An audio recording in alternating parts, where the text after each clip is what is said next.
Ja tere taas tulemast Ortonomi aiapäeviku lehele ja mul on nii hea meel teid siin näha ja mul on nii tore sellepärast, et ma näen, et nii palju uusi aedikke on tulnud. Ja just selle mõttega, et kes on soovinud hakata ka endale toitu kasvatama. Ja eks see ongi tegelikult pikem protsess, ega esimese aastaga kõiki oma eesmärke ei saavutagi, aga kui sa alustad kas või sellest, et sa tahad suvel endale midagi värsket kasvatada, sa ei pea kohe hakkama tohutu hoidistamisega tegelema, siis see on ka väga hea algus, sellepärast et algusel sa kogudki kogemusi ja mõningasi ebaõnnestumisi. Ja eks ta ongi selline pigem kogemuste saamine ja õppimine, et siis jälle hiljem saad sa kindlasti oma aiapidamist skaleerida ja siis ka uhkusega öelda, et ma kasvatan mingi osa oma toidust ise. Et nii vahva on näha, et asjad selles suunas lähevad ja eks see ongi ka täiesti tegelikult ootuspärane, sellepärast et igasuguseid põnevaid protsesse on praegu maailmas käimas ja eks kõige haavatavam ongi ju tegelikult see meie toidujulgeolek. Ja eks on tegelikult ka ju täitsa kõva häälega välja öeldud, et tegelikult kui peaks olema mingisugune tõsisem olukord, siis see vastutus on meie enda kätes, et iseendaga hakkama saada. Ja värske kurk on just see asi, mida kõik ju armastavad endale kasvatada, sellepärast et midagi mõnusamat mina ei teagi, et oleks kui enda värske kurk. Ja kõik võib ju väga hästi minna, et sa lähed seemnepoodi. Me kõik alustame sellest, et me ostame kuskilt endale seemne, ükskõik kus sina selle saad, siis me vaatame neid seemnepakke ja sageli tehakse see otsus selle pildi järgi, mis on ju väga okei, sellepärast et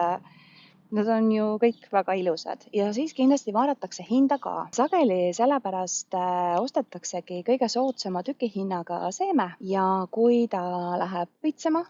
siis tekib küsimus, et aga kus viljad on? Ja seda ka minu käest küsiti, et miks kõik kurgid ei kanna vilja, taimed on ilusad, kahjurid ei ole, õied on, aga mida ei ole vilju. Ongi sellepärast, et kõike infot ei ole pakkidele peale pandud ja ma mõtlesin ka, et mis mõttes ei ole. Ja siis ma võtsin need pakid, mis mul endal kodus olemas on ja tõesti ei ole kõikidel pakkidel kirjas, kuidas see sort tolmneb. Ja selleks ongi sinul vaja teada seda, et mida tähendab kurgi puhul see, et ta on avatud tolmleja, eriti kui ta on näiteks pärandsort. Ja mida tähendab kurgi puhul see, kui ta on hübriidne sort, mis tähendab seda, et ta võib olla ise tolmlev ja isegi partenokarpne. Ja et palju sõnu, aga see tähendab seda, et hübriidsed sordid, mille aretusse on siis rohkem panustatud, mille seeme on ka kallim, nende puhul ongi mindud selleni, et on partenokarpne, et kõik õied, mida see taim teeb, ongi nii-öelda emasõied selles mõttes, et kohe õie järel on ka see viljahakatis, mis hakkab siis kohe ka arenema, aga ta ei vaja tolmeldamist nagu putuka poolt või mesilase poolt või sinu poolt. Ka tema viljades ei arene ka seemneid. Ühest küljest on see tarbimiseks hea, sellepärast et mitmed need hübriidsordid ka, et nad mingi teatud suuruses juba lõpetavad oma kasvu ära ja kui sa ei saa iga päev näiteks kurki korjata, siis sellest pole midagi, et sinu saak nii-öelda ei kasva üle, aga sa ei saa seemet. Seemnepoodides on palju odavama tükihinnaga sageli avatud tolmlejad ja nende pluss nagu minu silmis ongi see, et kui sa valid selle ilusa vilja välja, mis on täiesti hea tervisega taimeküljes ja lased tal nagu tõesti suureks selliseks kurginotsuks kasvada ja võtad sealt seemet, siis on sul oma seeme olemas. Ja Eestis ka levib pärandsorte, mida saab ka selliselt levitada ja hoida ja selles mõttes sa võid ennast nimetada ka koduseks sordiaretajaks, et kui sa iga aasta seda seemet nii-öelda uuendad, võtad uuesti, valid ikkagi selle ilusama vilja, võib-olla natukene varasema taime küljes, siis sa mõnes mõttes tegeled ka selle sordi parandamisega, nii et sa võid uhkelt endale need tiitlid külge panna ja tasub seda seemet hoida, et see võib tõesti mingis olukorras olla täiesti kulla hinnaga.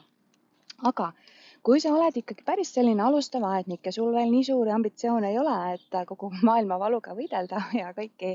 kurgipärandsorte endal seemnepangas hoida, siis väga okei on see, et sa validki endale pärandsortide asemel need hübriidsordid ja neid on hästi palju ja nad on tegelikult ka väga maitsvad. Kuigi kui sa juba eristad mingeid maitsenüansse, siis pärandsortidel nad on nagu eriti maitsvad ja kurgile on tõesti vahe. Aga alustamiseks sa võiksidki võtta lihtsalt selleks, et kindla peale välja minna ja et sa neid vilju ka saaksid ja et sa saaksid selle edukogemuse. Vali hübriidsed sordid, et tegelikult siin peaks olema F1 ka järel, aga vahel on need ära jäänud, aga siin taga on kirjas, et need Adam ja Dirigent, mis on väga populaarsed, et ta ongi varajane, iseviljuv, muruainevaba hübriidsort. Ja see ütlebki sulle seda, et